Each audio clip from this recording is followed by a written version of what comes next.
dari program studi pendidikan guru sekolah dasar akan mensimulasikan RPP yang sudah saya rancang.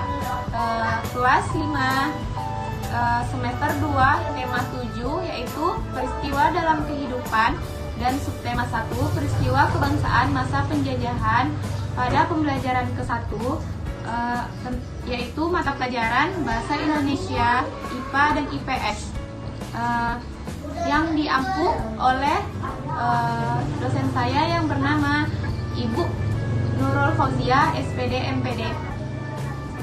Yang saya gunakan yaitu model pembelajaran kooperatif STEP. Baiklah, selamat menyaksikan.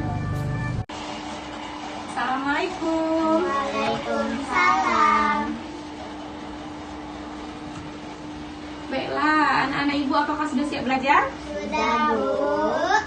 Baiklah, sebelum memulai pembelajaran, coba dulu dipimpin doa ya ke kelas. Berdoa mulai, berdoa selesai.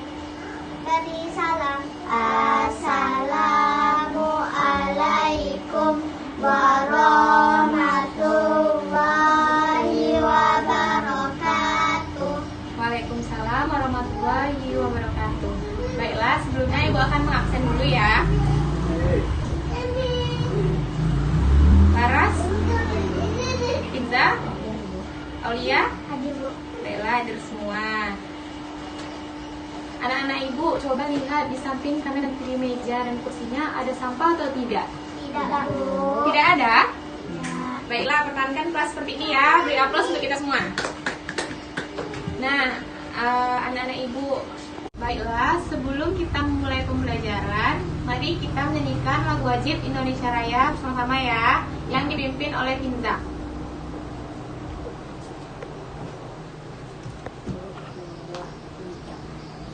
Indonesia tanah airku, tanah tumpah darahku. Di sanalah aku berdiri, jadi pandu ibuku. Indonesia kebangsaanku, bangsa dan tanah airku. Marilah kita berseru, Indonesia bersatu. Hiduplah tanahku, hiduplah negeriku, bangsaku, rakyatku semuanya. Bangunlah jiwanya, bangunlah badannya untuk Indonesia Raya. Indonesia Raya, merdeka, merdeka, tanahku, negeriku yang ku cinta. Indonesia Raya, merdeka, merdeka, hiduplah Indonesia Raya.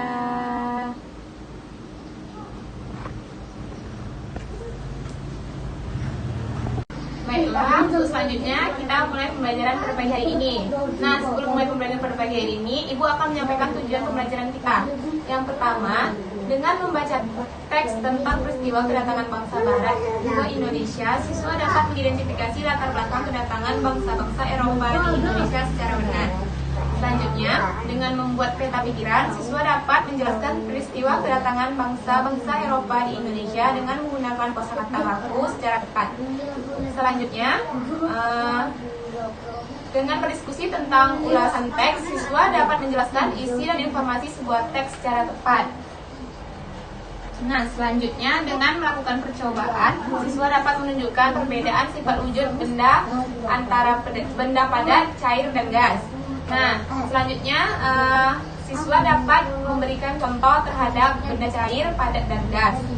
Nah, baiklah, coba anak-anak ibu buka bukunya halaman 45. Di situ ada teks tentang kedatangan bangsa Eropa ke Indonesia. Baiklah anak-anak ibu, sebelum kalian membaca tentang teks sejarah datangnya bangsa Eropa ke Indonesia, ibu akan jelaskan terlebih dahulu apa itu teks sejarah. Teks sejarah yaitu teks yang memuat peristiwa atau hal yang memiliki nilai sejarah. Teks sejarah bisa kita temukan di buku, di surat kabar, di majalah, hingga keterangan museum dan sejarah di zaman dahulu. Baiklah, di sini ibu mempunyai peta pikiran yang akan anak-anak ibu diskusikan. Sebelum anak-anak ibu diskusikan dan sebelum ibu bagikan kepada anak-anak, ibu akan menjelaskan dulu apa itu peta pikiran. Ada yang tahu tidak? Apa itu peta pikiran? Tidak ada, baiklah. Nah, peta pikiran itu yaitu suatu metode untuk memaksimalkan potensi pikiran manusia dengan menggunakan otak kanan dan otak kiri secara simultan. Ya, coba anak-anak ibu baca ya. Ibu beri waktunya 3 menit.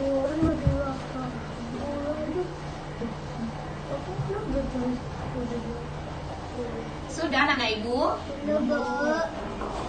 Udah, Bu. Sudah anak-anak ibu? Sedikit lagi, Bu. Baiklah, waktunya sudah habis ya. Siapa yang bisa membacakan kembali teksnya ke depan kelas? Kinza, maju ke depan. Sejarah datangnya bangsa Eropa ke Indonesia. India Timur atau Indonesia telah lama dikenal sebagai daerah penghasil rempah-rempah. Rempah-rempah digunakan untuk mengawet makanan, bumbu masakan, bahkan obat. Karena kegunaannya, rempah-rempah sangat laku di pasaran dan harganya pun mahal. Hal ini mendorong para pedagang Asia Barat datang dan memonopoli perdagangan rempah-rempah. Mereka membeli bahan-bahan ini dari para petani di Indonesia dan menjualnya kepada para pedagang Eropa. Namun, jatuhnya Konstantinopel pada tahun 1453 ke Turki Utsmani mengakibatkan pasokan rempah-rempah ke wilayah Eropa terputus. Hal ini dikarenakan boikot yang dilakukan oleh Turki Utsmani. Situasi ini mendorong orang-orang Eropa menjelajahi jalur pelayaran ke wilayah yang banyak memiliki bahan rempah-rempah, termasuk Kepulauan Nusantara, Indonesia. Dalam perkembangannya, mereka berdagang dan menguasai sumber rempah-rempah di negara penghasil emas. Dimulailah Eropa kolonialisasi Barat di Asia. Sebab dan tujuan kedatangan bangsa Barat. Secara umum, kedatangan bangsa Eropa ke Asia, termasuk ke Indonesia, dilandasi keinginan mereka untuk berdagang dan menyebarkan agama. Sebab dan tujuan bangsa Eropa ke dunia timur sebagai berikut. 1. Mencari kekayaan termasuk berdagang atau menyalurkan jiwa penjelajah. 3. Meyakini keberadaan Kristen. 4. Menyebarkan agama atau gospel. 5. Mencari kemuliaan bangsa atau glory. Itulah yang termasuk 3G. Sejak abad ke-13, rempah-rempah merupakan bahan dagang yang sangat menguntungkan. Hal ini mendorong orang Eropa berusaha mencari harta kekayaan ini untuk menemukan daerah baru. Mereka berlomba-lomba meninggalkan Eropa untuk menemukan daerah baru. Mereka berlomba-lomba meninggalkan Eropa. Mereka yakin bahwa jika belajar ke satu arah, maka mereka akan kembali ke tempat semula.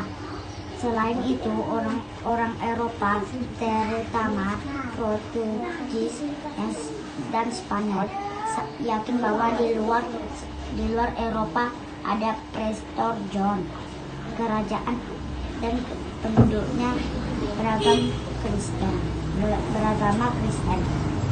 Pada awalnya tujuan kedatangan bangsa Eropa di Indonesia hanya untuk membeli rempah-rempah dari para petani Indonesia.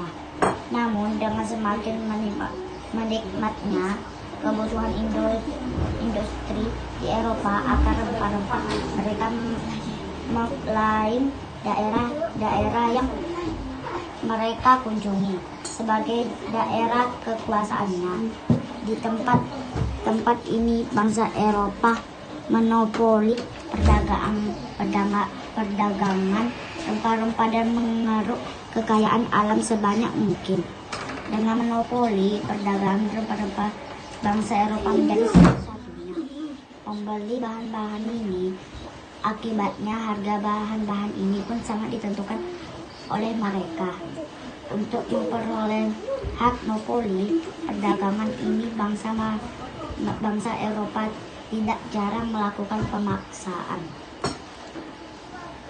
Penguasaan dilakukan terhadap penguasa setempat melalui sesuatu perjanjian yang umumnya menguntungkan bangsa Eropa.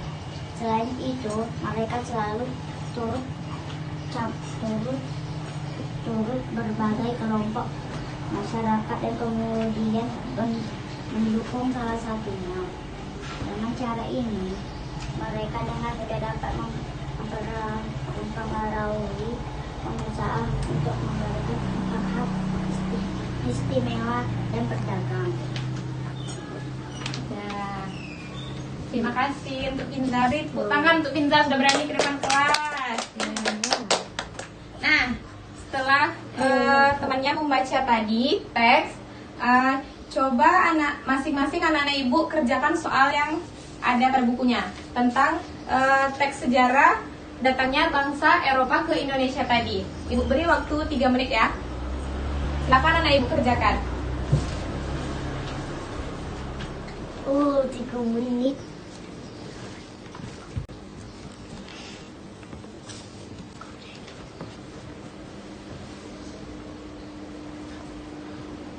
Ada yang susah?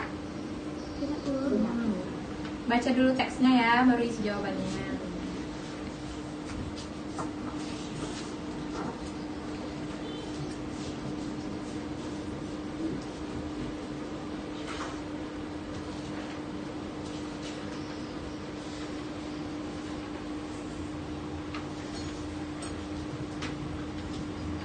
Sudah anak-anak ibu? Belum.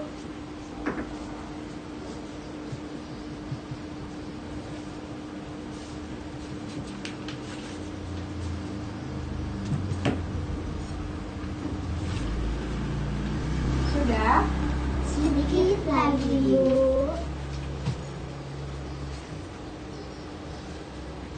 Sudah ya, waktunya sudah habis. Nah, untuk anak-anak ibu yang sudah mengerjakan tadi, sudah selesai semua? Sudah. Siapa yang bisa maju ke depan menjawab pertanyaannya? Ya, Laras, maju ke depan. Ya, bacakan. Apakah tujuan bangsa Eropa ke Asia Timur?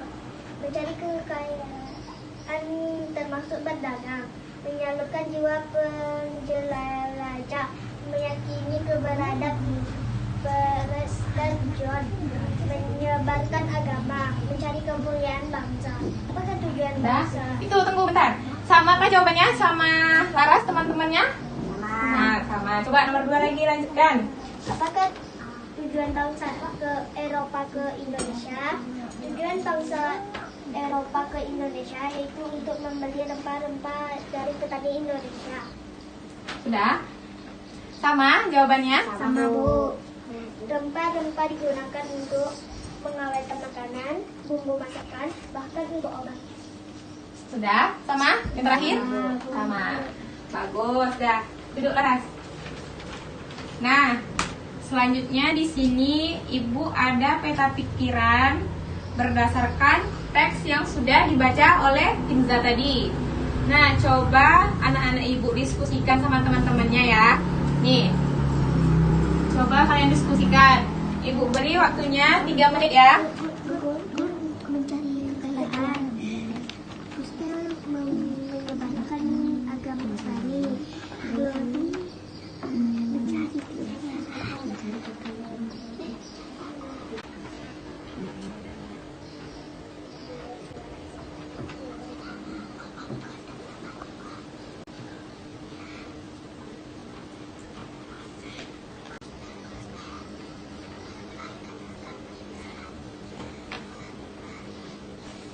Sudah, anak-anak ibu? Belum, Bu.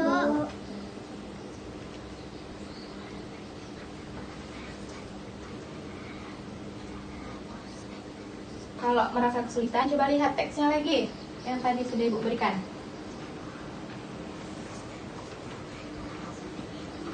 Sudah, anak-anak ibu? Sedikit lagi, Bu.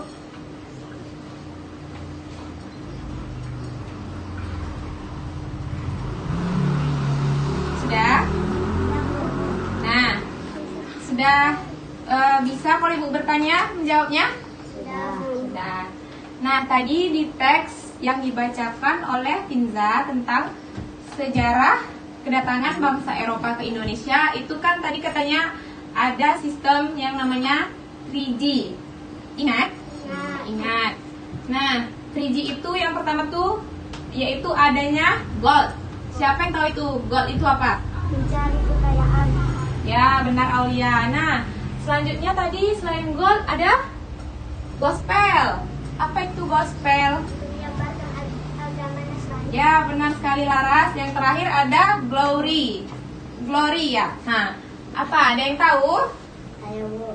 Apa itu, Kinza? Mencari kekayaan. Ah, ya benar sekali. Beri aplaus untuk anak ibu semuanya. Nah, selanjutnya di sini ibu ada gambar tentang benda padat cair dan gas. Nah, sebelum masuk ke contoh tersebut ini, ibu akan menjelaskan dulu apa itu benda padat, cair, dan gas. Nah, benda padat adalah benda yang bentuknya tetap, volumenya tetap, tapi memiliki kerapatan dan massa jenis yang tinggi. Contohnya yaitu batu, logam, besi, kayu, kursi meja, lemari, masih banyak ya contoh yang lainnya yang anak-anak ibu tahu. Nah, selanjutnya benda cair. Benda cair adalah benda yang bentuknya berubah sesuai tempat atau wadahnya. Misalnya ada air di gelas. Nah, gelasnya misalnya gelas kecil segini. Lalu anak ibu masukkan lagi air tersebut ke dalam tempat minum yang tingginya segini. Pasti bentuknya berubah kan? Hanya bentuknya berubah sesuai wadahnya. Nah, tapi volume zat cair itu tetap dan memiliki kerapatan dan massa jenis yang sedang. Benda gas yaitu benda yang bentuknya berubah memenuhi tempat, memiliki kerapatan dan massa jenis kecil. Contohnya yaitu seperti gas helium. Gas helium tahu terdapatnya di mana? Ada yang tahu? Gas helium terdapat di Nah, di balon. Selanjutnya contoh lainnya itu ada udara nih. Oksigen yang kita hirup sehari-hari ya kan? Udara ya kan? Itu termasuk benda gas. Nah, dan yang terakhir itu ada contohnya nitrogen, pengisi ban kendaraan. Tadi udah ibu sampaikan belum contoh zat cair? Ada yang dengar? Udah ibu sampaikan apa belum? Ada yang tahu contoh zat cair, benda cair itu seperti apa? Ada yang tahu contohnya? Siapa? Kinza apa? Susu. Apa lagi? Air. Ya, bagus. Kecap, bagus. Sirup. Ya, beri aplaus ya untuk Kinza. Pintar anak-anak ibu. Nah, selanjutnya sebelum kita masuk ke soal yang ada di buku, ibu ada contoh benda-benda padat, cair, dan gas. Nih, ibu lihatkan sama anak ibu. Nampak? Nah, di sini ada terdapat contoh-contoh benda padat, cair, dan gas. Coba lihat yang Ibu tunjuk. Ini contoh. Benda padat. Ini apa? Kursi. Nah, kalau ini Benda gas. benda gas. Ini apa contohnya? Balon. Kalau ini? Benda cair. Ini namanya? Minyak. Nah, anak-anak Ibu ada tidak yang bisa memberikan contoh benda gas lain? Darah. Ya, benar sekali Finza. Berarti Finza ingat ya apa yang Ibu sampaikan. Nah, coba lagi yang lain. Ada tidak yang tahu benda padat? Contohnya, Laras, apa itu? Meja. Meja. Selain meja? Gas LPG. Bukan, itu bagian gas. Oh iya. Nah, yang bagian benda padat dulu apa? Pintu. Pintu, ya benar sekali. Nah, selanjutnya contoh benda gas tadi seperti apa, Aulia? Gas. Gas LPG. Nah, benar sekali. Nah, Ibu udah termasuk semua contoh-contohnya ya. Sekarang coba anak-anak Ibu kerjakan soal tentang benda padat, cair, dan gas yang terdapat pada bukunya. Kerjakan ya Ibu, beri waktu 3 menit.